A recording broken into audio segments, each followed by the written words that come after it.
दोस्तों, संविधान सभा में बाबा साहब भीमराव अंबेडकर का पहली बार निर्वाचन बंगाल से तथा देश बंटवारे के बाद उनका निर्वाचन बॉम्बे से हुआ। इन्हें भारत के संविधान के मुख्य वास्तुकार एवं भारत के संविधान के जनक के रूप में जाना जाता है। दोस्तों, संविधान सभा में संविधान का प्रथम वचन 4 नवंबर से 9 नवंबर 1948 ईस्वी तक चला। संविधान पर दूसरा वाचन 15 नवंबर 1948 ईस्वी को प्रारंभ हुआ, जो 17 अक्टूबर 1949 ईस्वी तक चला।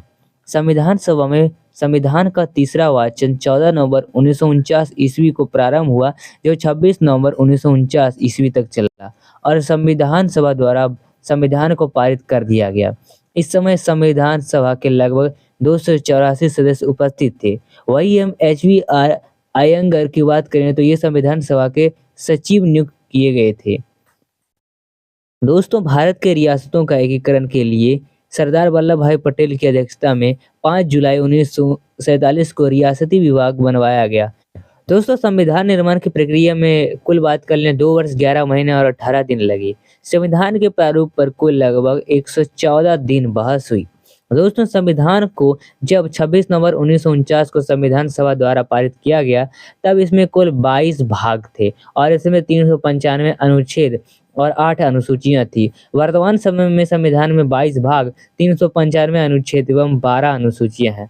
तो आइए जानते हैं आखिर हमारे भारतीय संविधान के टोटल उन 395 अनुच्छेदों के बारे में इस वीडियो में।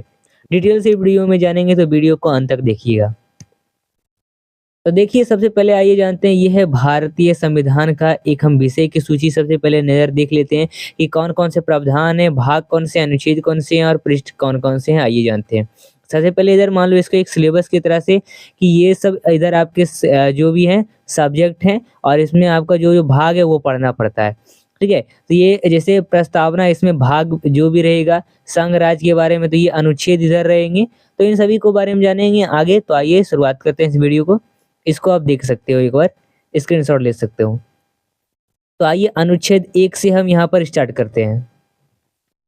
तो देखिए, अनुच्छेदों का क्रम कुछ इस तरह से है। ये भाग में डिवाइडेड है तो भाग 1 इसे कहेंगे और इसमें संघ और उसका राज्य क्षेत्र आएगा। तो आइए, ये है अनुच्छेद 1। अनुच्छेद 1 में कहा गया है संघ का नाम और राज्य क्षेत्र। इसका मतलब है कि यह घोषणा करता है कि भारत जो है एक राज्यों का संघ है। भारत के राज्यों में अभी लगभग 28 राज्य हैं। ठीक है, और इसमें प्लस कुछ यहाँ पर जो है टेरिटरीज भी है और इसमें संघ है। संघ क्या? भारत, इंडिया। तो ये अनुच्छेद 1 कहलाता है। दूसरा अनुच्छेद क्या कहलाता है? नए राज्यों का प्रवेश या फिर स्थापना होना। यानी इसमें नए राज्यों के प्रवेश या फिर स्थापना का प्रावधान कहा गया है भारत में। जिस तरह से संविधान लागू हुआ उसके बाद हमारी कई सारी जो चीजें हैं वो अलग भी हुई। जैसे हमारे अदर जो राज्य हैं उनसे कई सारे ऐसे राज्य हैं जो टूटकर अलग हुई। ठीक है, तो ये नए राज्यों का प्रवेश करना या फिर बनना, तो ये हो सकता है। अनुच्छेद दूसरा में कहा गया। तीसरे में कहा गया है नए राज्यों का निर्माण और वर्तमान राज्यों के क्षेत्र, सीमाओं या नामों में परिवर्तन करना। यानी संसदीय विधि द्वारा नए राज्य बना सकती है तथा पहले से जो अवस्थित राज्य हैं उनके क्षेत्र, सीमाओं एवं नामों में परिवर्तन कर सकती है। आइए अगला देख लेते हैं क्या कहा जाता है। चौथा अनुच्छेद कहता है कि पहली अनुसूची और चौथी अनुसूची के जो संशोधन तथा अनुपूरक आसंगिक जो उसके परिमाणिक है और विषयों का जो उपबंध करने के लिए अनुच्छेद 2 और 3 के अधीन बनाई गई विधियां चौथी अनुच्छेद कहलाती है। दोस्तों, भाग 2 में देखते हैं जिसमें नागरिकता के बारे में कहा गया है। अनुच्छेद 5वां कहता है संविधान के प्रारंभ पर नागरिकता। अनुच्छेद 5वां कहता है कि संविधान के प्रारंभ होने के समय भारत में रहने वाले वे सभी व्यक्ति यहाँ के नागरिक होंगे जिनका जन्म भारत में हुआ है, जिनके माता पिता भारत के नागरिक हैं या फिर संविधान के प्रारंभ के समय से भारत में रह रहे हैं। वही आइए बात करते हैं अनुच्छेद 6 की। कहता है कि पाकिस्तान से भारत को प्रव्रजन करने वाले कुछ व्यक्तियों के नागरिकता के अधिकार। आइए अगला कहता है 7 नंबर का, पाकिस्तान को प्रव्रजन करने वाले कुछ व्यक्तियों के यहाँ पर नागरिकता के अधिकार। और साथ ही 8वें नंबर का जो अनुच्छेद कहता है भारत के बाहर रहने वाले भारतीय उद्भव जो है उनके कुछ व्यक्तियों के नागरिक के अधिकार 8वें अनुच्छेद में दिए गए हैं। 9वें अनुच्छेद कहता है यानी आर्टिकल 9 कहता है विदेशी राज्यों की नागरिकता स्वेच्छा से अर्जित करने वाले व्यक्तियों का नागरिक ना होना। और अनुच्छेद 10 कहता है नागरिकता के अधिकार को बना रहना। अनुच्छेद 11 कहता है कि संसद द्वारा नागरिकता के अधिकार का विधि द्वारा विनियमन करना किया जाना है। और भाग 3 में देखते हैं जिसमें मूल अधिकार के बारे में कहा गया है, ये इंपॉर्टेंट है। इसमें आइए जानते हैं इसकी क्या परिभाषा है। तो पहले आपका 12 जो है इसमें परिभाषा इसका बताया गया है, अनुच्छेद जो मूल अधिकार है उनके बारे में। इसमें कानूनों के बारे में बताया गया है, ठीक है, कानूनों के बारे में बताया गया है। और अनुच्छेद 13 कहता है मूल अधिकारियों से असंगत या उनका अल्पीकरण करने वाली विधियां अनुच्छेद 13 कहलाती है। समता का अधिकार क्या कहलाएगा? अनुच्छेद 14 में विधि के समक्ष जो समता है वो। 15 अनुच्छेद कहता है धर्म, मूल, जाति, लिंग या जन्म के आधार पर किसी से भेदभाव नहीं किया जाएगा। अनुच्छेद 15 ये कहता है। वही अनुच्छेद 16 कहता है लोक नियोजन के विषय में अवसर की समता जो है वो होगी। और 17 कहता है अस्पृश्यता का अंत होना, ठीक है।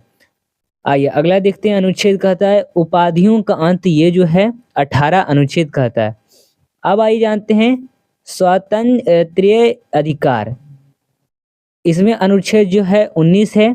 वाक्य स्वातंत्र्य आदि विषय की कुछ अधिकारों का संरक्षण। अनुच्छेद 20 कहता है अपराधों के लिए दोषी के संबंध में संरक्षण। अनुच्छेद जो बात कर ले तो 21 प्राण और दैहिक स्वतंत्रता जो है उसका संरक्षण करना।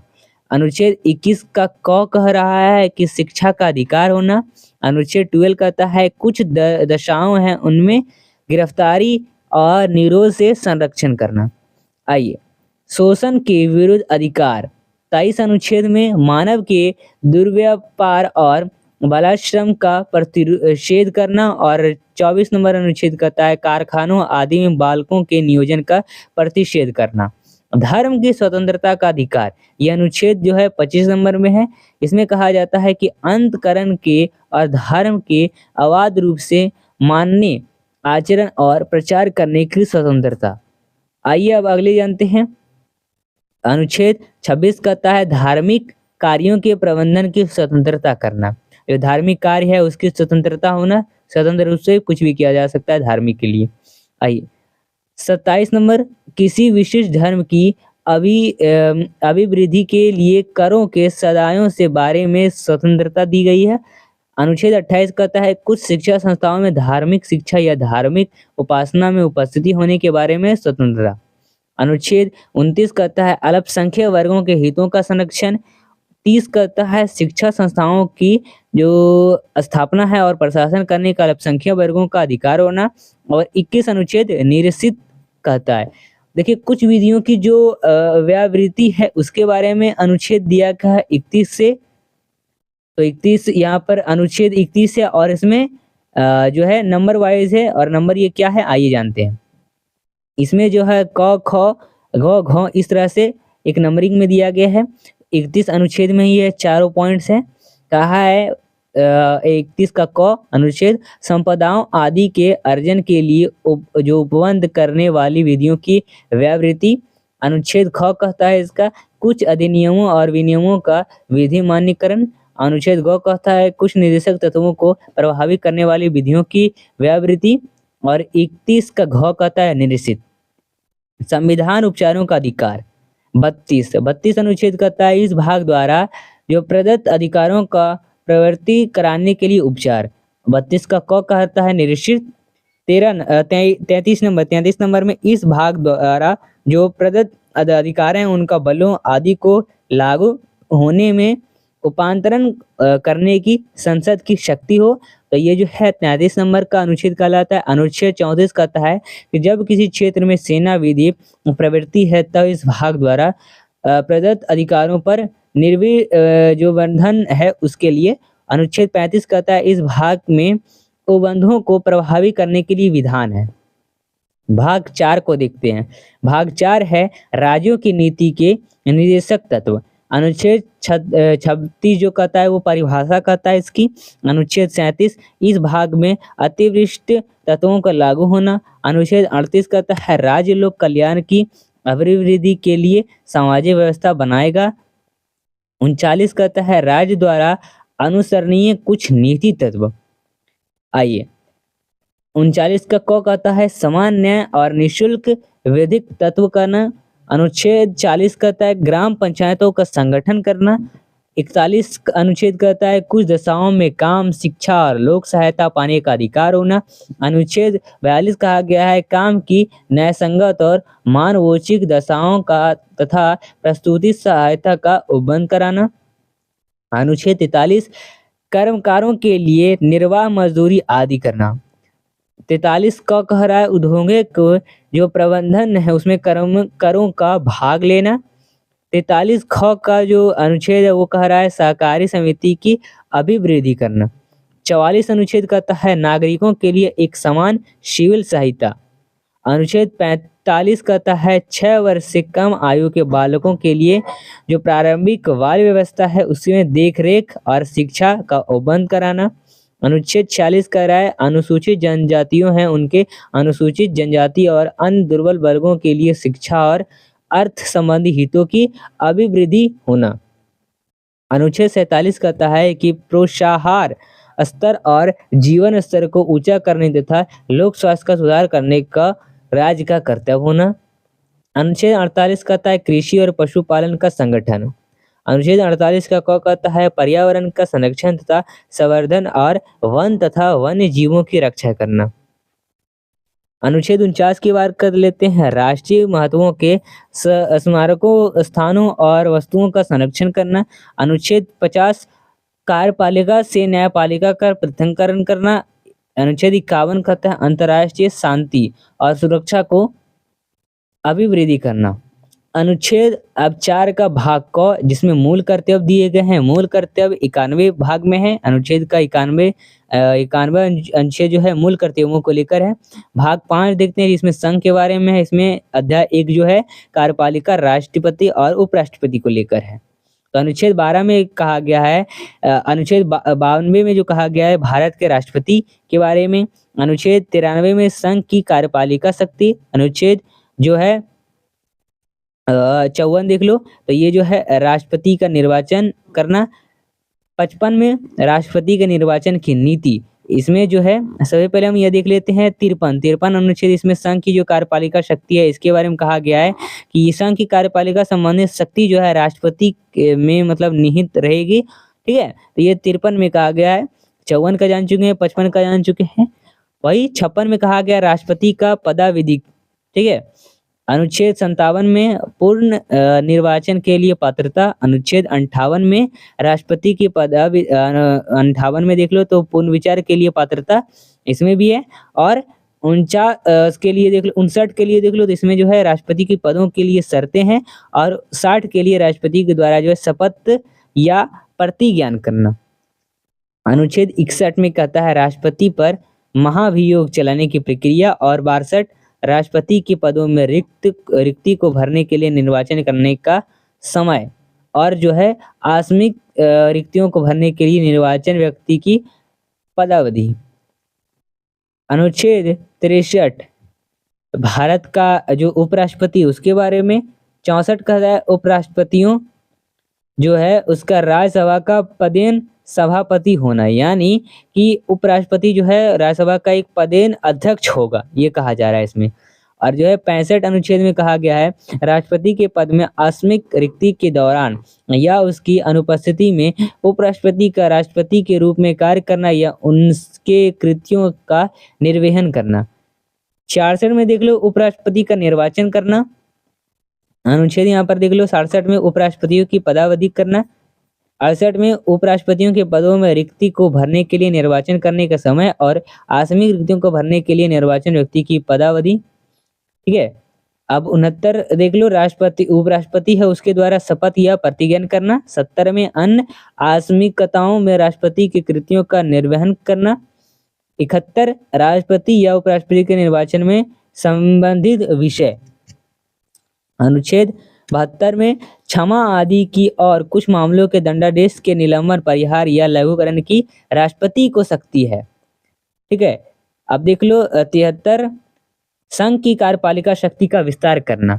मंत्रिपरिषद में अब क्या यहाँ पर दी गई है, इसमें दी गई है 74 नंबर का राष्ट्रपति को सलाहता और सलाह देने के लिए मंत्रिपरिषद, यानी एक मंत्रिपरिषद होगी जिसके शीर्ष पर प्रधानमंत्री रहेगा और जिसकी सहायता एवं सुझाव के आधार पर राष्ट्रपति अपने कार्य संपन्न करेगा और राष्ट्रपति प्रति परिषद के लिए किसी सलाह के जो पुनर्विचार को आवश्यक समझ सकता है और पुनर्विचार के पश्चात दी गई सलाह के अनुसार वह कार्य करेगा।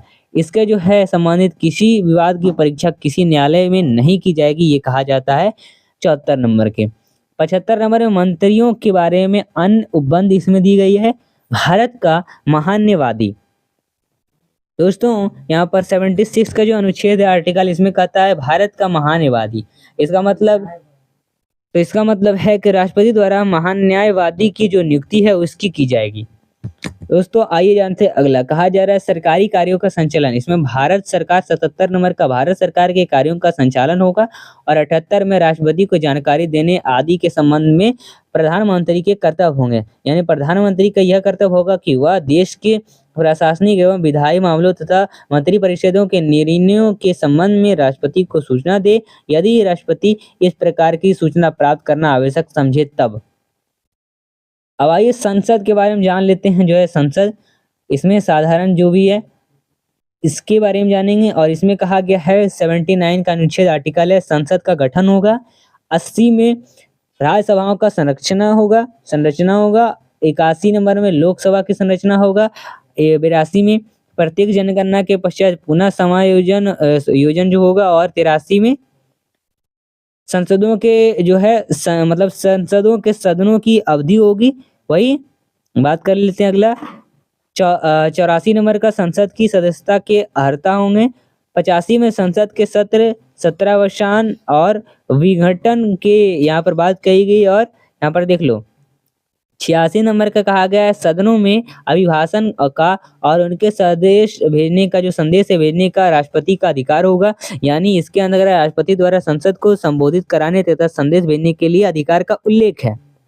राष्ट्रपति का विशेष अभिभाषण 87 आर्टिकल में 88 आर्टिकल में सदनों है उसके बारे में मंत्रियों और महान्यायवादी के अधिकार होंगे। 89 का बात कर लेते हैं, राज्यसभा का सभापति और उप सभापति होंगे।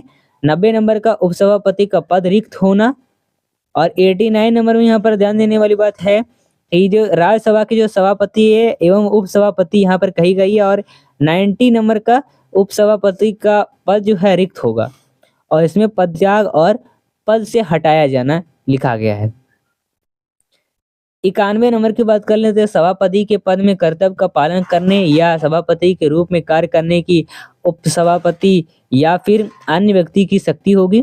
92 नंबर, जब सभापति या उपसभापति को पद से हटाने का कोई संकल्प विचाराधीन है तब उसका पीठासीन ना होगा। 93 का लोकसभा का अध्यक्ष और उपाध्यक्ष होगा।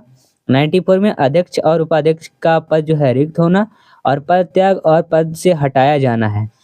95 में देख लेते हैं, अध्यक्ष के जो पद हैं उनके कर्तव्य का पालन करने या अध्यक्ष के रूप में कार्य करने की उपाध्यक्ष या अन्य व्यक्ति की शक्ति होगी। 96 नंबर आर्टिकल की बात कर लेते हैं, इसमें कहा गया है कि जब अध्यक्ष या उपाध्यक्ष को पद से हटाने का कोई संकल्प विचाराधीन है तब उसका पीठासीन न होना। 97 का कहा गया अनुच्छेद में सभापति और उपसभापति तथा अध्यक्ष और उपाध्यक्ष के वेतन और भत्ते होंगे। 98 में संसद का सचिवालय और 99 में बात करें तो संसदीय सदस्यों द्वारा शपथ या प्रतिज्ञान। 100वें नंबर में सदनों में मतदान रिक्तियों के होते हुए भी सदनों की कार्य करने की शक्ति और गुणपूर्ति 100वें आर्टिकल में लिखा गया है। तो दोस्तों आखिर ये था आपका वीडियो जिसमें हमने यहाँ पर जाने थे जितने भी आर्टिकल हैं इसको लेकर। यहाँ पर 395 आर्टिकल हैं जिसमें हमने यहाँ पर 100 आर्टिकल के बारे में जाना है और ये 100 आर्टिकल आपके लिए महत्वपूर्ण है आपके एग्जाम के लिए। दोस्तों आइए आगे हम जानेंगे जो 395 आर्टिकल्स हैं उसको हम नेक्स्ट पार्ट में, ये पार्ट 1 था वीडियो का, फिर नेक्स्ट पार्ट आएगा और उसमें जो बाकी आर्टिकल्स है उसके बारे में बताया जाएगा। तो इस वीडियो को पाने के लिए भी चैनल को सब्सक्राइब कर दें। ये वीडियो है ज़रूर अपने दोस्तों के पास शेयर करें और लाइक करें इस वीडियो को। चलिए मिलते हैं फिर अगली वीडियो के साथ। जय हिंद।